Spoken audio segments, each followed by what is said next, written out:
Welcome to the J3U University podcast. I'm your host, John Jewett. And I'm your co-host, Luke Miller. Our mission is to elevate the physique coaching standard and deliver the highest level of competitors to the stage. Let's jump into today's episode.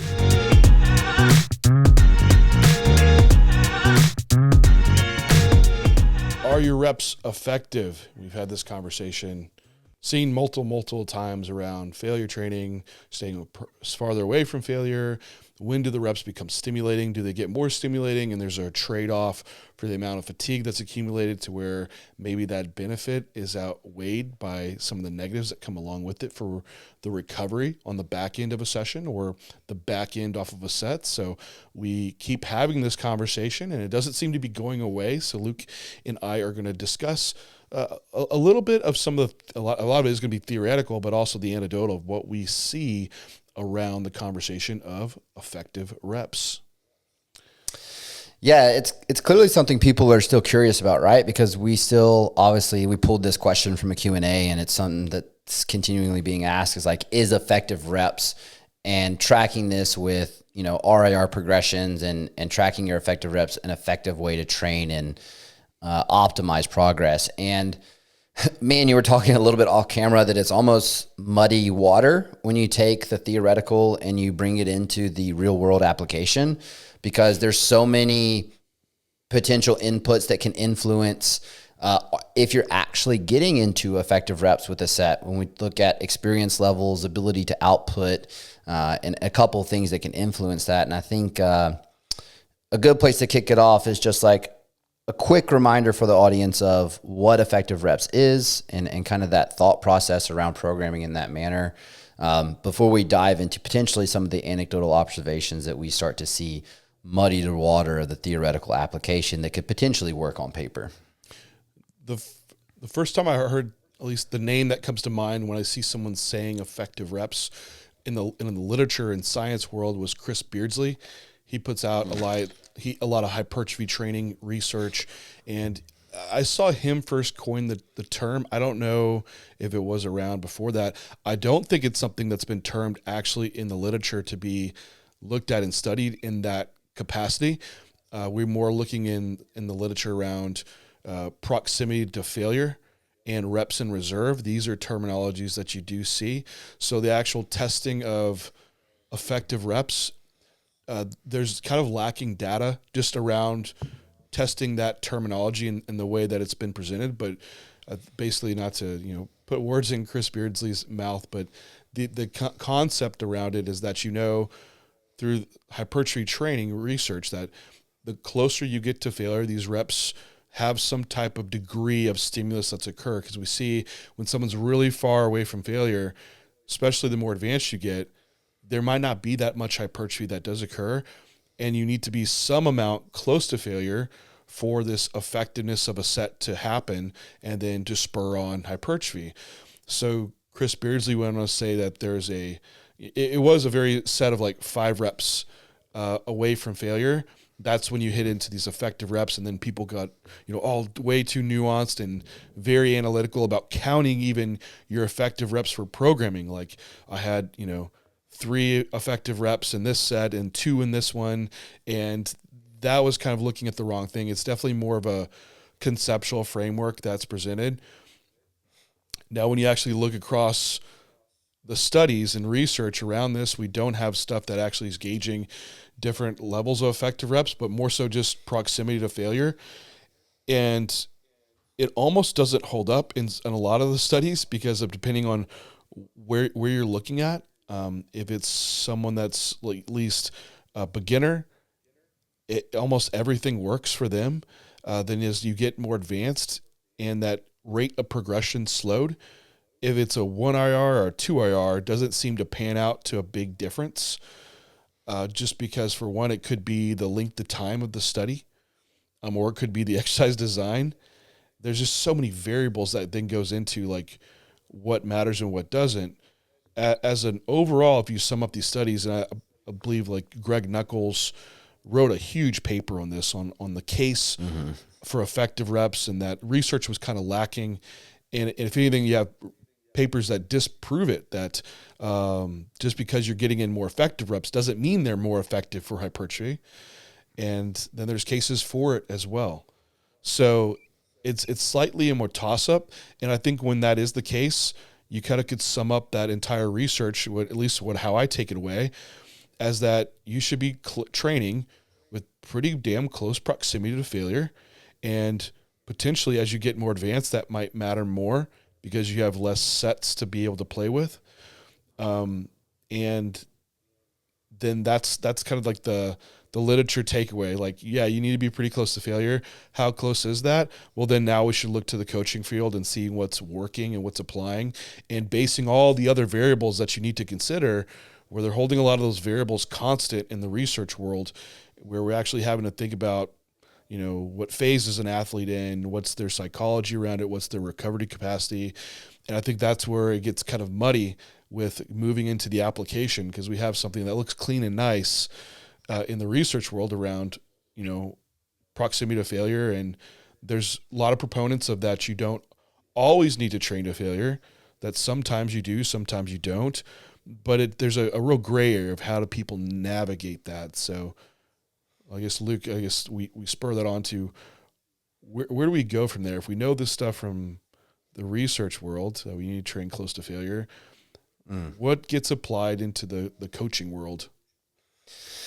Yeah, and I think that's the art of coaching, which is ironically kind of the whole reason we have, J3U coaching coming out, is not only the combination of everything we teach at J3 University, but all of these years of anecdotal experience we've applied with coaching people ourselves. And I think when we start to look at this cross application of taking this research and putting it into the coaching realm, we need to look at the population that we serve. And for the majority of that population, it's intermediate to advanced physique athletes, and kind of where they're coming in from an experience level is a fairly well-trained individual over a longer period of time.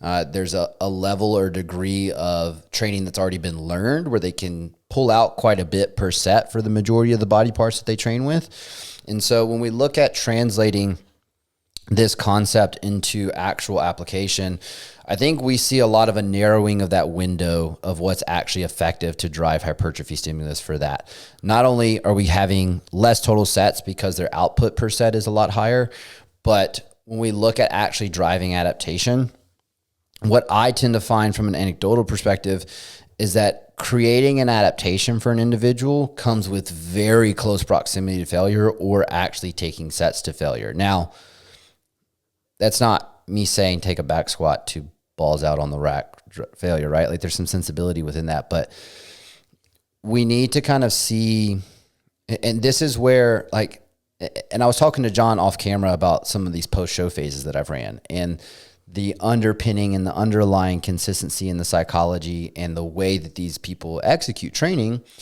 just purely from an anecdotal perspective, all of them take every single feedback from an execution standpoint and apply it at a very high clip and degree. All of them train to failure or within close proximity to failure, with the ones that it's more sensible to potentially not take it all the way to failure. And they repeat that over a very long period of time within program designs that last them 15, 16, 17, 18 weeks, which for me just continues to support we need to be having highly effective sets from a really narrow window to start to push physiques past where they've been, because these post-show phases have progressions that I almost can't explain from a physiological standpoint because of how fast these people are moving. Well, then I brought up also off camera the challenge, I guess, back to that is that you see these few athletes that a similar psychology coming off a show where they're highly motivated and they have the ability to execute every variable to the highest degree, where they probably learned a lot in their prep phase, right, to now implement into the post-show off-season like they never have. And maybe now you see that rapid rate of progression with everything kind of strung together. I mean, of course, that weighs into it. However, the training aspect very well could be driving it. We need their twins, right, set up with, a different style of training to see if that matters. If they did like the extra set with just a slight pullback in a rep. But, to your point, like, yeah, as you get more advanced, for one, you're able to drive more stimulus per set just from how you're executing. That's one thing that I've noticed just even within myself, that I'm so much more precise than I was when I was younger. Like the intention in training that muscle could be a lot higher for specific body parts. So, we're saying that window's closing as you get to failure, that instead of maybe 5 reps of failure, it's now 2 reps where that's where it really counts. However, you get more effective just at executing the lift to where maybe that doesn't fade off as quickly. Then also you just learn to stay engaged longer. So those same reps become more effective because you're not breaking down in form like you did when you were younger. So even a 1 RIR back then is a lot different kind of stimulus than a 1 RIR now. When there's like a technique failure versus actual true, muscle failure. But either way, it does seem like the window does close. And the issue that we bring up with this is that how much more stimulus do you gain for that additional rep? Is that worth taking? And Right. then with every rep that you get closer to failure, there's an exponential rise in the amount of fatigue. And the problem with that is that how much does that detriment the remainder of the workout to be productive stimulus of sets? Then how does that accumulate for the week? And what I see is that there's only a few exercises that I find where it could be really problematic for. And when we're pushing the sets and not the sets, but when we're pushing closer to failure and many of the exercises that we do, the fatigue cost is not that high, at least from my own experiences in coaching clients. Like all your isolation movements, like, man, I feel like I could just train to failure all day long with those and be relatively okay, versus when I do a pendulum squat and I take that all the way, like, man, like you can feel like the fog roll into your brain. You're just like, go brain dead. You're like, yeah, I'm so fatigued. So there's movements where it's going to make a bigger impact than others. So we can't just, I think, apply this across the board to every single exercise that we do. I think that's where I start to kind of make the comments of within sensible reason of some of those movements, right? Like potentially that pendulum squat is 1 RIR, right? For that effective, because it's such a large stimulus and that quality, like you mentioned, is so high with these athletes. And the other thing that starts to muddy the water too that we talked about is potential predictability in actually getting within that effective rep range and accurately gauging that, reps in reserve of where they're at further from that stimulus, right? And so we have like another variable that can potentially conflate the actual stimulus that's being provided for the athlete. One thing I do want to add on the anecdotal side is that the other thing that underpins all of these athletes is that they are on the more advanced side of intermediate. So they do have that skill of pulling the most out of the least. They do have that skill of knowing when to not take that pendulum squat rep that does bury them. But overarching, the point that I try to push is that these people train like this week after week and are able to pull a lot out of themselves before the need for deload arises. And I just feel with the research basis that we have now that does push coaching practice into a better direction, and we teach that within the courses, that I do think there's a psychological regression that's happening within people's ability to push themselves within a training or a gym setting, because the effective reps or whatever their logical explanation for that would be, that is going to elicit progress. I'm not making that argument. I'm trying to pull the most out of the least. That's more the argument that I'm going to take within that. And so I would ask, and I would kind of ask this of you, do you feel people pull themselves back from a training perspective too soon within their training career and or too soon within training blocks relative to what they're capable of throughout these training blocks in their career and pulling the most out of each program that they perform? I think like when you're looking at, when we're trying to learn about science and trying to improve what we do, I think for the most part, all of us are of the same mind that we're trying to get better. And I Yep. don't see anyone like, well, now I can get away not training as hard. Like, that's not it at all. We just truly want to do what's more effective for growing as fast as humanly Agreed. possible. So if it was like, hey, you should train 5 reps away from failure, and that's going to make you grow like substantially more, well, damn, that's what I should be doing. Now you have to pull out, are you emotionally attached to just training as hard as humanly possible in a set? If that's not good for you and you're not seeing progress and there's problems around that, well, yeah, you should be changing that. And you should understand how to reserve those emotions and do what you need to in the gym to drive the progression that's going towards your goal. Now, Agreed. do people pull back too early in their career?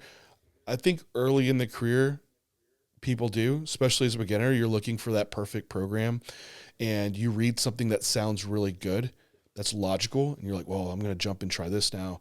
So I think having to stick to something for a chunk of time to see what it really pans out result wise should happen. And for a lot of programs, that's probably going to need to be like 6 months for a lot of people, if not 4 months at a minimum, to really see something out. And the more advanced you get, that's even more of a case.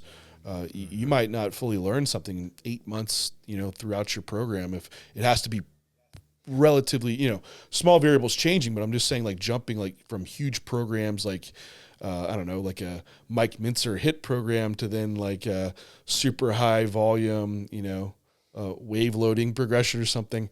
If you're switching every 5 weeks, you're not going to understand what's really working the best for you.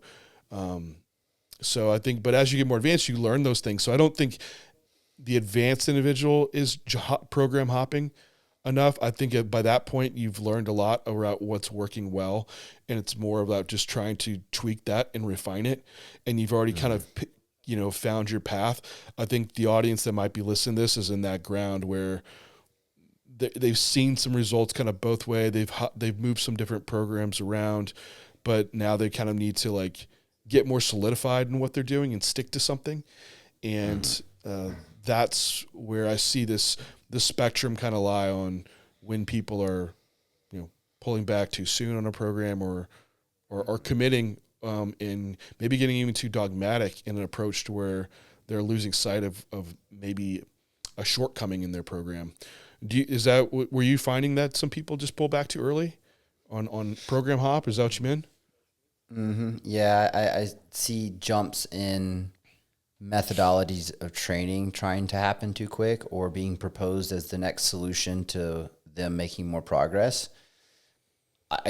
I tend to think of training on a spectrum, right? And so if we think about it on a spectrum, it's everywhere from like the Mike Mincer hit, all out balls failure or pass failure, even extremely low volume, to like really high volume setups with reps and reserve progressions kind of within that, or staying away from failure as much as possible. I don't think people live on these extremes. I think most people live closer to the center and then one side of that other. And so I think for me, it's more seeing people jump from one side of that mid range to the other, and not progressing like across the spectrum a little bit, where maybe someone who's been taking everything to balls out failure, extremely low volume, now wants to jump to this like reps and reserve progression model, where the actual progression that may help them is just learning to pull back to 1 rep in reserve on the compounds that bury them extremely horribly, like the pendulum squat set or the things along those lines that just leave that brain fog that carries over into sessions later in the week. I think there's smaller steps to be had within program optimization at that early intermediate level, rather than large jumps across the spectrum, which is where I think I see that happen a bit more, kind of at that level. I mean, even to figure this stuff out when you are earlier on, even being an intermediate, is you have to be your kind of own self-scientist. And within a scientific study, you're having to hold a lot of variables constant to see which one is actually making the impact for the variable or outcome you're trying to measure here. And for us, it's hypertrophy. So if you're moving so many variables at one time, it makes it really hard to know what's working. This goes for monthly basis or even on the weekly basis. So I see program design that's overly complicated with even, within week, maybe vast rep changes or exercise changes, set volume changes, all these things. Once you're moving so many variables, it makes it hard to know what's working when you do see what outcome is at the months ahead. Also, we're not just talking about varying stimulus, which, what we mean by that is like maybe one day you have more sets and failure training, the next workout you don't, or whatever it may be, is that we also have variables in recovery in life situations to where the mass majority of people don't live in a bubble, to where like sleep's perfect, stress is all the same every day, to where you can now have the variable training program, and then it's okay because you have everything else set. What it actually happens is you have the variable training program in a variable environment, to where one week you feel great, the next week you're buried, then you're like, what'd work? And like, I don't know. So if you are holding things really constant, which is a testament of what you should be doing, it sounds like what your clients were doing really well, holding all their life variables constant, maximizing those. I think you can have a training program that might be able to be more progressive in those other variables and maybe change a few other things at one time.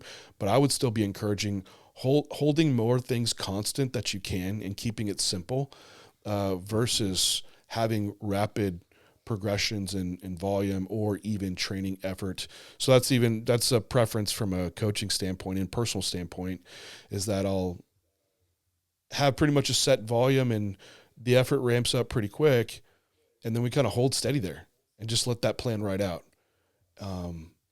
And then let the fatigue accumulate. And then if it's not, then we start asking the questions, are we doing enough and training hard enough? And we're seeing gym performance increase. Okay. Or we're not, then are you feeling amazing? So maybe that's the next thing, Luke, is like, there is this more a question around, well, what do you do with this? Like, how do you figure it out? What do you actually, where do you start? Where do you actually monitoring to know if your program is the best for you? Because it's cool to have a conversation around these questions around volume and training effort. Like, it's just, it matters, but you need to just get in the gym and train and monitor your progress, and then make adjustments that you call based on your previous data, and just hold tight to that, and don't just jump ship because someone told you something. Like, what have you just been doing, and make decisions off where you're coming from, because that's solid. We have studies where you have someone jump into the high volume or the low volume group. Some people grow and some people don't. And there's a real inter-individual response based on that. So that's why you should be collecting your data and being your own science experiment, and then tailoring your program around what you're finding. But anyway, for the person out there, where do you start? Like, when you go through a workout, like, what are you looking for? If you're getting enough stimulus or too much fatigue, then how do you tweak that in that workout? Then what are you looking at over the longer term, like on a week to week and block to block basis? Yeah. So I tend to start with the question of, are you in a place to drive adaptation? And all that means is body fat too high, where potentially we don't have a lot of a vector to drive hypertrophy stimulus? Is that potential sensitivity to food or whatever that may be driving lack of pumps, driving any issues with, breathing during sets? So like, let's clear all those out first and make sure that we're in a place where we can actually adapt to a progressive training program over an all season accumulation in a surplus. Let's assume we answered that question. Yeah, we're good. Now we kind of dive into the training program. The introductory weeks, week 1 and week 2, the metrics I'm tracking are quality of stimulus from the actual sets. Are we choosing movements that we feel like we get a lot of stimulus for the targeted tissues that we're trying to train within that pattern? If we answer that question, yes, we can probably remove any reps in reserve that we may have in those introductory weeks. The volume set should be on the lower end for that athlete that they can handle. If it's an intermediate to advanced, it's probably somewhere around 8 sets to 9 sets per week per body part, somewhere in that perspective range. Then we can start to progress them and watch the rate of progression. And the metrics that I'm tracking across weeks, let's say 2 or 3 into kind of 7, 8, are what is the rate of logbook progressions that are happening? Are the pumps in the gym sufficient for what you would expect? And then are you heading into any sessions with fatigue you feel is taking away from performance? Now, this is the one that I probably track the most from where is the volume set for this athlete, because in my opinion, programming should string sessions along where they can actually perform at every session rather than, pull a lot out of one session and then have it negatively affect session 2 and 3. Those are the 3 metrics that I track. Now, there's so many variations of those 3 metrics that could push a decision one way or another. But that's typically how week 1, 2 into 3 through 8 look. And I'm probably making a volume progression for an athlete somewhere between week 6 and week 10, depending on what those are looking, if they're handling that volume well. And so you didn't bring up like the effort within that, but that's holding relatively constant for. Yeah, so that is a preferential coaching perspective for me, but effort stays constant post week 2 typically. Maybe we start 2 RR week 1 into 1 week 2. Week 3 is removal of all reps in reserve outside of, as aforementioned, major compounds that are not safe and or stupid to take to full out failure. Yeah, I think it does depend as far as the effort level where you're coming from. If you're coming from a phase that's been maybe very low volume, and now moving into a growth phase where those recovery tools are present, you could throw a lot of stimulus in there too early. Yeah. Now, if you're coming from say you were in mid push phase, you've already been on a decent amount of volume, training effort, you deload. I mean, personally, I can kind of just jump right back in to hard effort training, and I don't need some type of reintroductory week, because the degree that I'm coming from the last week of my push phase or training block into deload, then into the next phase, is not that vast. And I think if you're running a different scheme, then that's the case, right? So like for me, like I'm actually running, this is going to be my last week of training, because the fatigue is accumulating. If you can tell, I'm a bit more mellow today. Every day there's like been a little bit more brain fog, and like I can still take gym performance progressions and get great workouts. They're just slower, and the motivation to train just is like, oh man, all right, let's get this session going. And then you get in, it's okay. But anyway, I know it's there. So like over Christmas break is when I'm going to be just running this deload. But I want to give this example here, is that this last week is like, okay, cool, you're going to take these days off. Well, why don't you just throw the kitchen sink at it, do like some extra drop sets and rest pause, or extra sets, go past failure. It's like, because the planned time of maybe 4 days now might just extend to 7 days. So I'm just having to take now more time to recover and just get back to quality training. Also, I think there's a risk component there. There's 2 different risk components, right? Like training to failure under a fatigue state. You're not going to be probably as accurate in your form. Then the other addition is adding in more volume itself could cause more accumulative stress on top of already having, like, maybe you're already beating up connective tissue and things along that lines. So there's a risk component to it for how much more growth you're going to be getting. Well, I don't think you vastly need to have this huge increase in stimulus your last week before deload, because I don't think we have the best evidence around super compensation of hypertrophy in a week after you just trained. So what I would be more inclined to suggest is the fatigue's already coming to you and the stimulus is already kind of declining. So just move the fatigue and then get back to increasing that stimulus quality, versus having to drive up your fatigue way even higher, and then you're going to come back after a longer deload and then have to then restart back up from a low volume point, low effort point, which also very likely might be a low stimulating point. So we're taking the last week of a deload, last week before your deload, maybe it's not quite as effective training because you're so fatigued. Then you're taking another week of a deload where you're basically just trying to recover. Then the first week back into your training block where it's going to be relatively low stimulus. And I think that first week of low stimulus, people argue, well, you get the most from the least, right? But that's also a big question mark of, for that athlete, how far away from that failure point truly is saying that they're getting getting more from training farther from failure. Maybe they're not. So this is just how I program of like when you're coming off that type of phase, right? That I could jump back in to hard training and I don't have the mental psych up needed to take that, some of those sets all the way there, which it's just a lower fatiguing of state, but I can still train and keep my effort level standardized. I think that's how you program too, right? You kind of jump back into it. Like I know you're not doing a 2 RR on your first week back. Off-season setting, yes. My brain is so caught up in trying to physiologically explain these athletes that have made progressions I can't explain that I kind of jump straight into how I run that post-show programming, right? Post-show can be different. I do that. Yeah, post-show I do that, but that progression. But no, all season it's like 4 to 6 day deload right back into the training program where we had it. And that's kind of where most people land. And you know what, there's a psychology around it for people that like to train higher efforts, which I think for some people it's not as productive. I really can believe it because they're not effective. The people that are emotionally connected to it usually seem to be ineffective at controlling those emotions in those last reps to where it just gets sloppy. Yeah, it's like, I trained super hard, I went to failure. It's like, but the last reps looked like shit. So those are usually people that could use just a teaching on locking in their form, and you might not get that extra rep or two, but it's going to be a lot more accurate.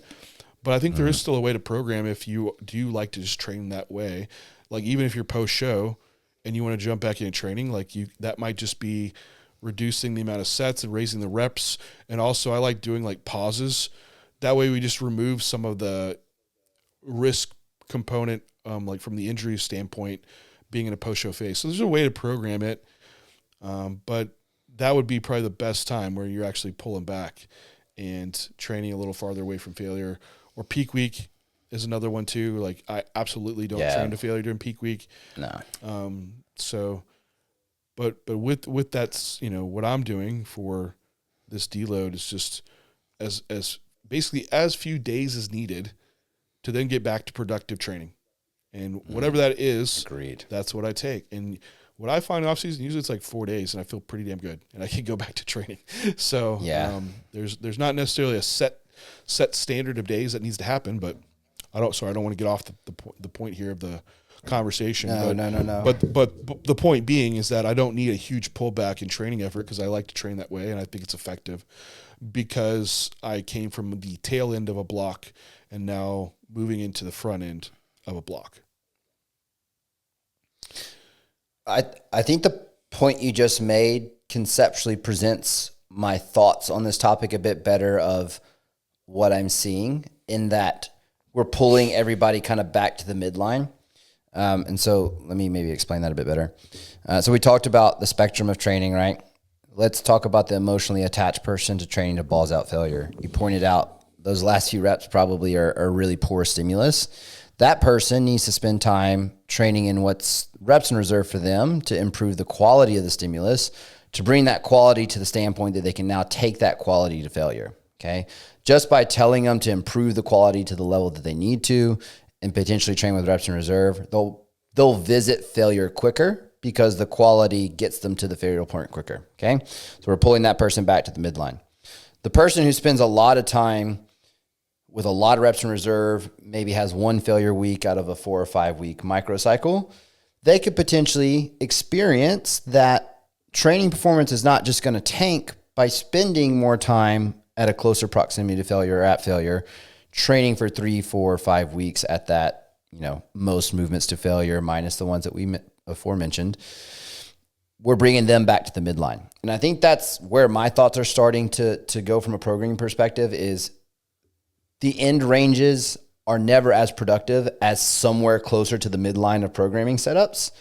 And that's kind of where a lot of my athletes live, whether psychologically they prefer a little bit more of a reps in reserve setup into failure training or more consistent training to failure. That's, I guess, where I start to make the points of what I'm seeing with these post-show athletes is they do what limits each end of the spectrum, they do it well. And so they're riding that midline and making more progress as a result.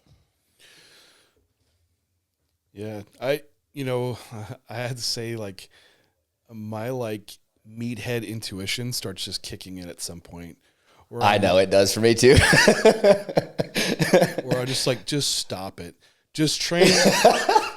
Just train fucking hard, man. And if you recover from the workout, cool. Then then you know where you're at. Move on. If you don't, no big deal. You just pull it back a little bit next time. And that's how I run a lot of these. When I write out my sessions, I go run it. I train hard. Then I'm like, wow, that buried me. Okay, I need to pull back a little bit. And so it's more of like a gauging once I'm kind of there. But not to where a point where like, well, they're 8 weeks and I still feel pretty good. Like, I don't know. You have to be able to push it. And so a point to like, even progressing up sets and effort and everything. Yeah, you need to make sure, however you're going about it, like you are getting pushed to a degree. But I do think set standard of train hard in your set and make the most of all those reps, then gauge it from there. I think where I run more of the issue into is not, are you doing enough effective reps, but are you doing an effective exercise? And I think that's more the problem that I see. Just people that are choosing exercises that don't align with their goal of bringing up whatever body part that it may be, that also they can effectively, to stay on this effective train, effectively move in with full range of motion and with a form that actually drives tension where they're intending it to be. And I think that a lot of the correction that we do is finding those exercises for individuals. And that already is going to make that set stimulus so important. So I think finding, for one, the exercise that's going to cater to even giving you the first rep to be effective in some degree. Then from that point, yeah, taking that set and training really hard with it. I think those are like your big components of programming, like picking the right exercises, not lifting like a jackass, having good form, lock that in, standardize it, then train really hard in your set. Then just do enough sets within what you can recover from the next workout. Rinse and repeat that. Like that's even more complicated than what some people do. Like we have some people that they've never had these conversations. They just train and they just grow and look amazing. So they would laugh at us talking about this stuff. But I don't like to overcomplicate it or undercomplicate it either.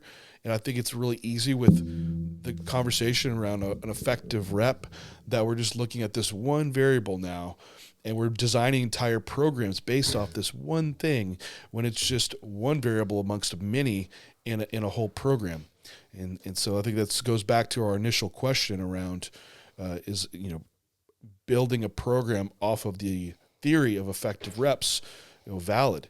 And I think that's just one variable of a program design, and it's not what the program should be based solely on.